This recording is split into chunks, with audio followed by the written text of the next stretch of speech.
Good morning, it's another day in the shop, and look, we are back on the spud truck. What's happening today, boys? We are replacing a pulling a worn out motor. So they're getting the engine and transmission pulled out of there. We've got a lot of work to do on the front of this frame to get the steering box and track bar and all that mounted. So they're gonna be working on that today. I'm gonna be working on something much more exciting. You guys remember we picked up a bunch of engines when we were on our trip to the Rubicon, and it's all really good stuff, but it needs to be processed. Otherwise, we just move it from sitting in the dirt in one state to sitting in the dirt in another state. We're not gonna stand for that. So the premise of today's video is we've got about 5 engines we need to process. And what I mean by process is we need to take them apart and see what's salvageable, throw away the scrap, save the good stuff, and get them out of the weather. Like, that's the whole plan. They don't make this stuff anymore. It just hurts my heart to see it languish. Oh, we're actually gonna be going out to Clark's Corvair Parts. And I know all of you guys aren't Corvair people, but I think a lot of you understand what passion is. I have a passion for these cars. I've got to load up a bunch of stuff and take it to Robbie's Saturday, because Robbie's got a trailer going all the way back to Connecticut, because he's racing in the Freedom 900, is that what it is? I'm gonna go there and help him pit. And so, since he's got a trailer going that close to Shelburne Falls, Massachusetts, where Clark's Corvair is, I've got a ton of cores that I'm gonna take out there so that they can get them redone and keep more of these cars on the road. So I'm gonna let Jake process this engine, then we're gonna get Caitlin out here to process an engine, and Colin and Rhett and Colby, and we're gonna see if we can get these all done today. Yeah. You've already got a head start. This one's already missing a head. No pun intended, but yes. Pun intended. So we're harvesting these engines, like Matt said. We're gonna get the good stuff out, take some of the bad stuff, get rid of it. How far are we going to this? Are we going all the way down to the pistons? All right, guys. All the way. Come with me, let's do this. I'm not even supposed to be helping, so. Look at that, he's already giving me a head start.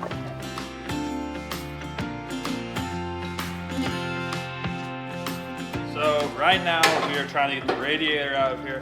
After we get the radiator out, we can pull off the whole front clip pretty much, and then we can get to the motor and transmission.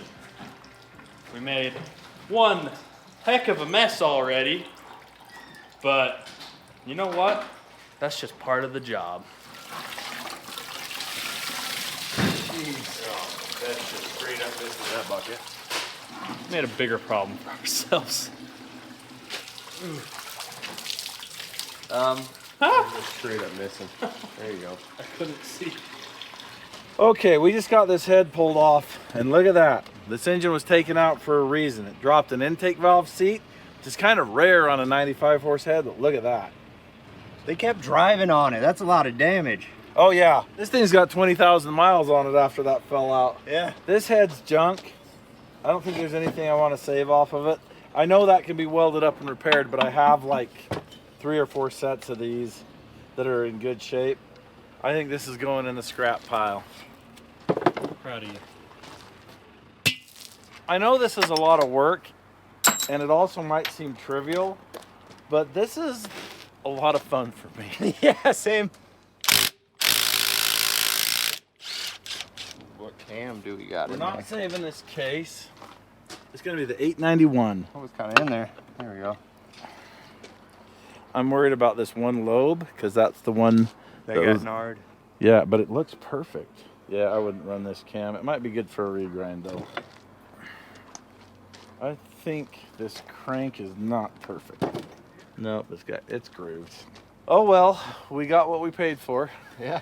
All right, we've got to finish processing this, and then let's get Rhett out here to pull an engine apart. All right, we'll flop it down. Well, it's up already, so let's take some of the stuff off. Wow, that is quite glued right there. Hey, this has a nice windage tray. I told you there were some performance parts in here.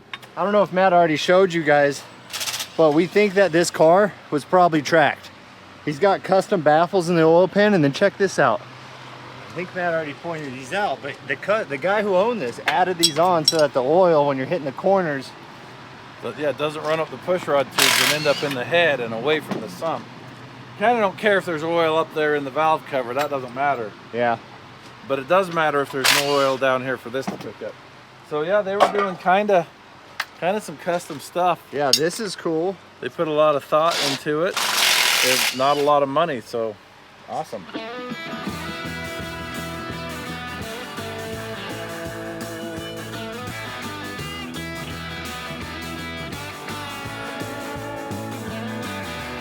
We're ready to pull this motor. Start pumping.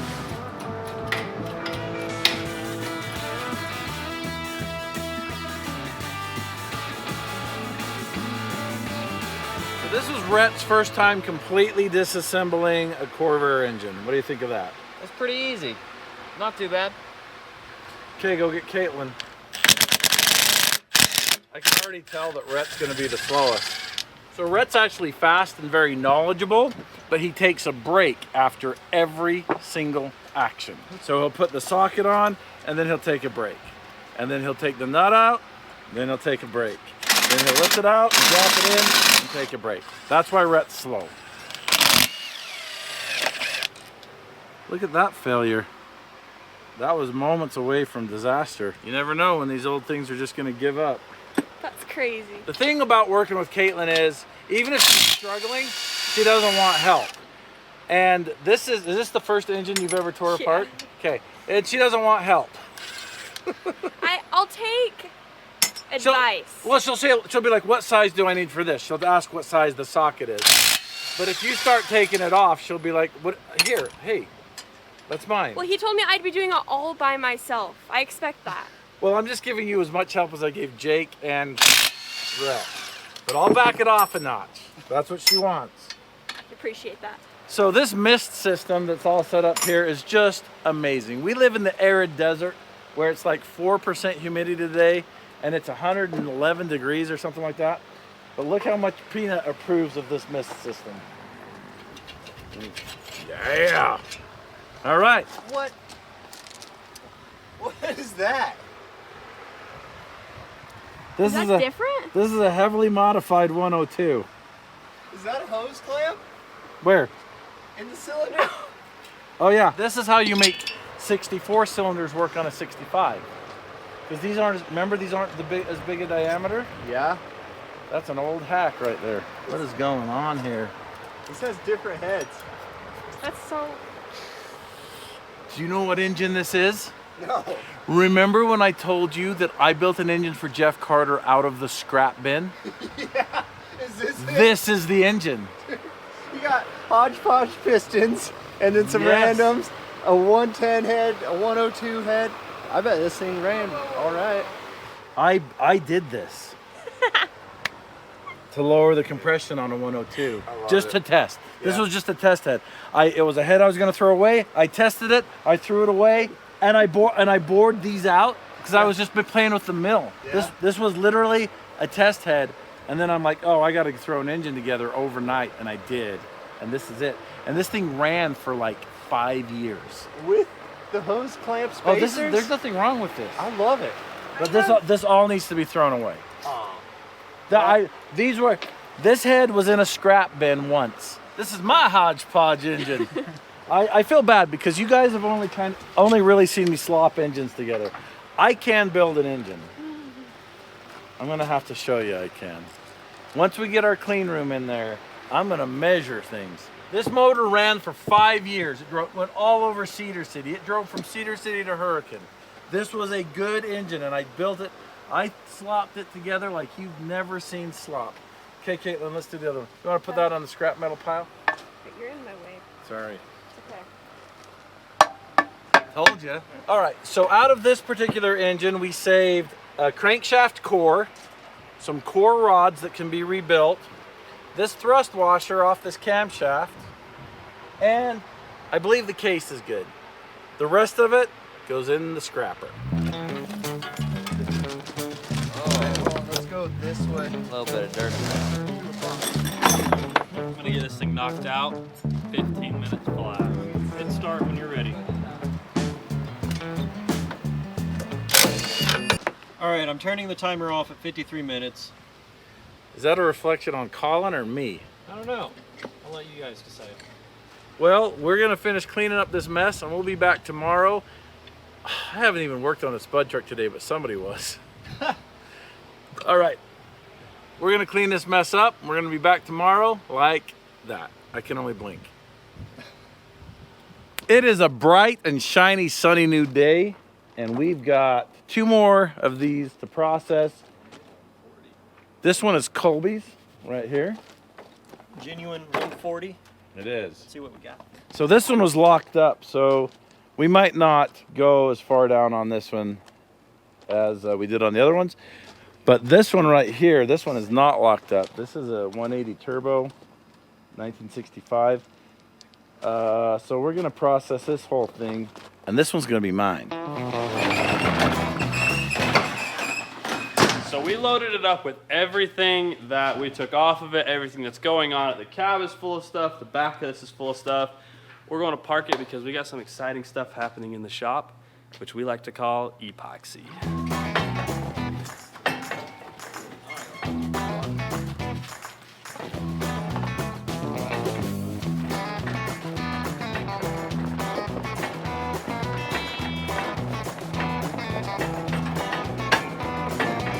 This is where Spuddy's gonna sit for a few days. That's okay, because we'll get back on it soon. All right, so I snuck away from the Corvair engine deconstruction zone for a second to go help the boys move the spud truck. Let's go check in on Matt and Colby now. How's it going over here? Oh, it's going. So this engine was froze up, and I was kind of expecting the worst on it, and it's got some bad, but it's I think the heads are good. So I was expecting these to be completely corroded. Yeah. Like this one's had some water in it, but it's not pitting. This is a rebuildable head. We'll send that off to mill block, get some deep seats in it, get the registers welded up, get that perfect quench squish area of 40 thousandths. This thing's been a battle so far, but we got the cam out. We're just trying to finish the war. Number 4 is giving us some grief here. Oh, There we go. she's coming. All right. It is. Okay. There we go.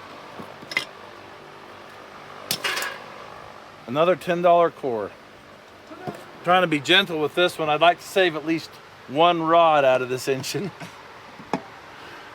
Oh, I did. I saved one. Yes. Where are we keeping our good ones? I don't know. That's the first Is that one. the only Is this good the one? first good one? That's the first Yeah. good one. Look at how clean we're getting this. We've gotten a whole bunch out of here. Rhett is right now working on getting that big mill move. Caitlin, I don't know what Caitlin's doing. She's probably fine tuning. Are you fine tuning stuff? I'm doing a lot of different things. Okay, so I'm trying to catch my breath early because I was just told that Colin did a breathtaking job at cleaning the shop out. I know there's some concern that what I'm gonna do is I'm gonna pull up my roots out of the old shop and I'm gonna replant myself in the new shop. That's not the case at all. I will be doing some work over there because we're gonna have things to do there, but my shop is this shop and I'm gonna kick everybody out of it and I'm gonna make it exactly the way I want it. And this is where you'll see me doing my stuff. Oh my goodness. Whoa. I didn't know the shop was this big. Whoa. That's what I was. So echoey now. It's spacious. Okay, roller skating party here after the epoxy. Right here. Matt is the DJ. I will DJ. I will bring some tunes. We're gonna have to cut the audio and play YouTube approved music while, you know, for the video. Now, it's just. Yeah, And we're like, yeah, we'll be. Okay, so Jamie loves roller skating parties. I think we could do it safely in here. Like, within reason. Caitlin, are you a skater? I can be. Do you rollerblade or roller skate? I think blades. Who's blades? Raise your hand. Okay, couple. Okay, roller skates. All right. This is how my shop, this is gonna be more what it looks like when I'm done. Except for there'll be tools there instead of junk. it's probably a Corvair engine instead of an LS. Yeah. You know the good thing about Corvair engines? You get to work on them all the time. And that's the good thing about LS engines is you never have to work on them. That way I'm only working on what I want to work on. All right, this is the last one. It's crusty, it's complete, every fastener is fighting, but I'm gonna take it apart because that's what I do recently. Oh no! Wow. That's a relic, man. Dude, is this a posi housing? That's a posi housing. I'm gonna try to save that. Man. Oh, it'll clean up. Oh, it's just chips. Good grief. So I'm really excited about the posi in this. This is very rare. I'm hoping that it's good. We're gonna tear this apart. And if it is good, we're gonna be using this posi in the race car parts. Uncle Sam, honest, this is a business expense. The race car is a business car. And I bought all these Corvair parts for business.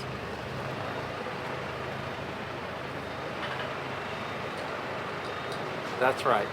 Hey, look how clean that looks on the inside. It's been washed with seawater. How's the inside so perfect? That looks brand spanking new in there. I wish you guys could feel the joy I feel. I just wish you could.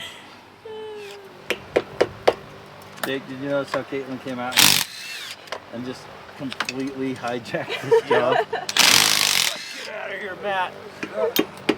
Did they bring the supercars? They did. Look at that. I wonder if they'll let me sit in his car.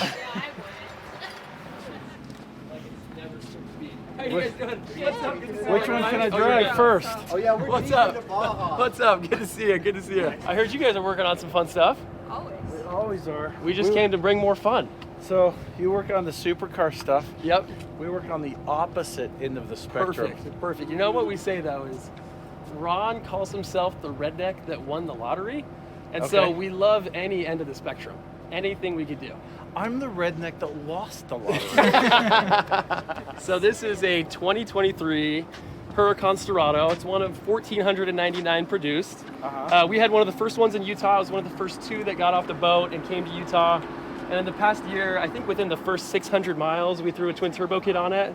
So threw the twin turbo kit on it. The very first time we ran it on the dyno on pump gas, it made 941 with the twin turbo. A few months later, we rewrapped it, threw it back on the dyno with E85, and made 1461 with the wheels. I was gonna say 900 or whatever. So yeah, this is a 1,500 horsepower twin turbo off-road Lambo. So it's like one of the coolest cars that we have in the collection. We're getting all stoked at 200 horsepower. And these guys are on, like, they're not even on the same sheet as us.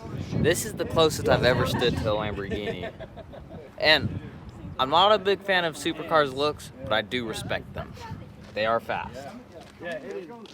All right, we got a lot done today, and the day is over for some of us, but it's not over for these guys because they are headed out to do some trophy truck stuff, Baja truck stuff. Baja trophy truck stuff. You guys are meeting Supercar Ron for the we first time. I've got some other stuff that I've got to do, so these guys are going to have to tell that story. We are not in the shop today. We're gonna be playing in the sand. We got the B team today, and we're gonna be hanging out with Supercar Ron. He's got a sweet rig here. Let's go check it out. Let's go have some fun, yeah? Yeah, let's go do Ready? this. This will be awesome. Let's go.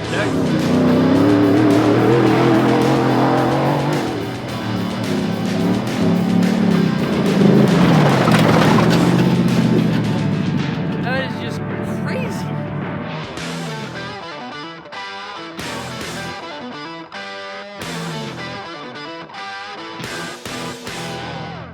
So we've been out here with these trophy truckers. We've been watching them work. They've been doing awesome. They're great. They're super cool. And I think we're all super excited about Sweet Caroline.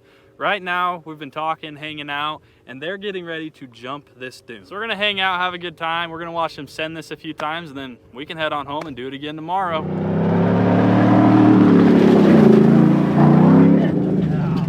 Perfect. That was so clean. That was the biggest one. That was big. You heard him hit. Like, Are you guys ready to build one? I just want to jump. We've been ready. Let's just hope my dad doesn't see this so we don't get in trouble, you know?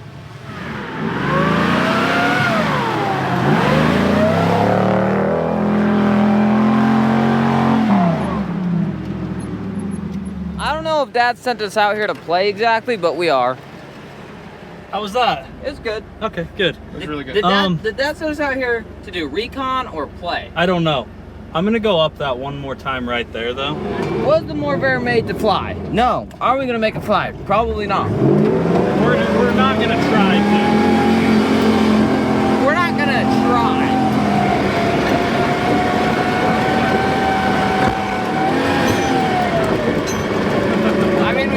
light there. We got light, but nothing happened, but that's okay. We'll leave the jumping to the pre-runners. Yeah, good idea.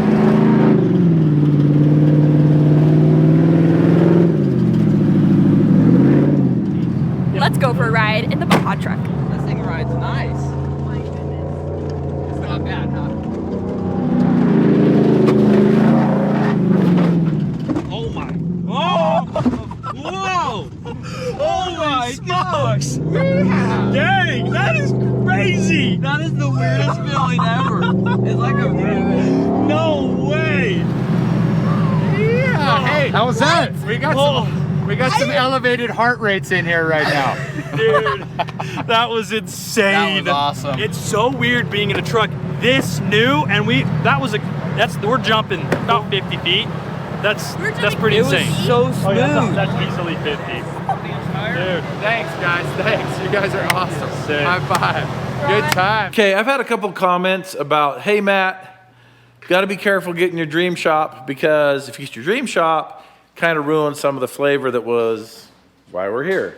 And I agree with you, but I still want my dream shop. And in case you're wondering what my dream shop is, it's this shop with everybody else out of it. No more break room right there. No more kitchen right there. It's just me and my stuff and you guys and a couple of helpers. And lady wants to go into the, you want in there, into the cool? Even these guys will be out of here. It's my editing room. Because we're going to put the editing room in the other building. Of course, you are going to see me doing things in the other building because those bays are going to have projects in them. But this is my bay. This is my lift. Will be my toolboxes. Will be my chair. Will be my lamp. You won't have your little kids' fingerprints all over your tools. Yeah, you know when you have kids and they've got cotton candy and they're touching your stuff? That's what my whole crew does. We've got a lot of questions about this over the years, and a lot recently because we recently had Eric on the channel. Does Eric work for you? What's the deal with Eric? Eric hasn't worked specifically for me for years. And when he did work for me, he was more like a contractor than an employee. So he's got his own jobs that he's doing. He owns Red Ryder Towing. As far as winter towing is concerned, we don't do any for-hire towing with our rollback or anything. It's just to facilitate the off-road stuff, because that's all we do, off-road recovery. That's our specialty. That's why we have that. We got another question here. Which one of these vehicles, which one of my vehicles has the most horsepower? And I can honestly say none of them. None of them do. They're all junkyard motors. They're all stock. I don't have that high horsepower money. And it's not just the cost of making a high horsepower engine. It's all the things that they break. They break parts. I'm not opposed to upgrading horsepower a little bit, but I'm also not super excited about breaking parts. So you might not see a lot of really extreme high horsepower engines on this channel. What kind of welder is on the wrecker? We get that question all the time. Whenever we use it, there's always a flood of questions like, what in the world is that? So Premier Power Welder is this awesome company that builds these mobile welders. And what you get is you get an alternator and the switch box and the welding leads. And you just have this really smooth, it's kind of like stick welding with a TIG welder. It's very smooth and clean. And it's awesome. And it's saved a lot of vehicles since we've installed it. Hey, look at that. Those of you that are asking how Ed's doing great. Okay, this next question is as follows. Matt, why did you not take a spare tire to the Rubicon? Well, we forgot. And then the accompanying question, why don't you just strap a spare tire to the roof? Well, first of all, it would take a telehandler to put it up there and get it down. And it would be an enormous amount of height, which would cause us problems, and weight up high, which would cause us problems. We don't need to take spare tires with us. We have people at the shop that can bring us a spare tire if we should get in a bind. It's happened a couple of times over the last decade, and it's well worth not messing with a spare tire all the time. Just leave them at the shop. Here's a good question. Matt, would you have done something differently if you were to build the wrecker over again? Well, we haven't built it yet. I'd say we're 70% done with it. So I'm not gonna know the answer to that till the wrecker's built. This next question is from the job we did on the Rubicon Trail. Matt, wouldn't it have been easier just to take leaf springs and put it on that truck and then pull it out like that, or drive it out, I guess is would be the thing. One thing we didn't make clear in the video, when the leaf springs broke, it broke the rear drive shaft and the rear output on the transfer case. And then it broke the front drive shaft and broke some sensors off of the transfer case and off of the engine, damaged the exhaust. So the truck didn't run at all. And the suspension kit on that is a company that doesn't exist anymore. So you would have to go out there and measure everything and have it custom built. Drive shafts, leaf springs, plus figure out all the wiring problems that the front drive shaft caused. And all of that takes time, and it's deep in the Rubicon Trail. I bet you it would have taken at least 3 trips to get that thing running to where it could drive out again. And that would be a lot of time and hassle. It just made more sense to carry it out. We get this question all the time. When you see somebody stuck at Sand Hollow and there's 2,000 people around, why doesn't somebody help? And it's a really simple answer. I've answered this before. They are unable to help. They are tourists, they are in rental vehicles, or they don't have a match recovery rope, they don't have soft shackles, and they don't have the knowledge of how to do it. Their vehicle, a lot of them, if you just drive out there to help the other person, you're just as stuck as they are, unless you have like a MORR or a banana or the wrecker. So that's why they help if they can, and a lot of people do help. The thing about that is the other people that do help the other people, you're just not gonna see them on my channel because I don't get a call and I can't film it. So just assume that there's 1,000 recoveries a day in Utah, and I'm only doing 1 or 2 of them. For those of you that are wondering how the new shop is coming along, let me show you. So as you can see, we have a lot going on in the shop right now. You can see the plywood's going on. Tomorrow the sheetrock's going up, and that's gonna give us the support we need for the big metal plaque with all the names for the top tier supporters of the app. We got power everywhere. It's gonna be awesome. So once more, we made it through a week of absolute chaos with the shop going on, the spud truck, the Bombi, the banana, the old shop getting revamped. I hope you enjoyed hanging out with us. I can't wait to see you next time. Thanks for watching. This is like some people. Not too attractive on the outside, but beautiful souls on the inside.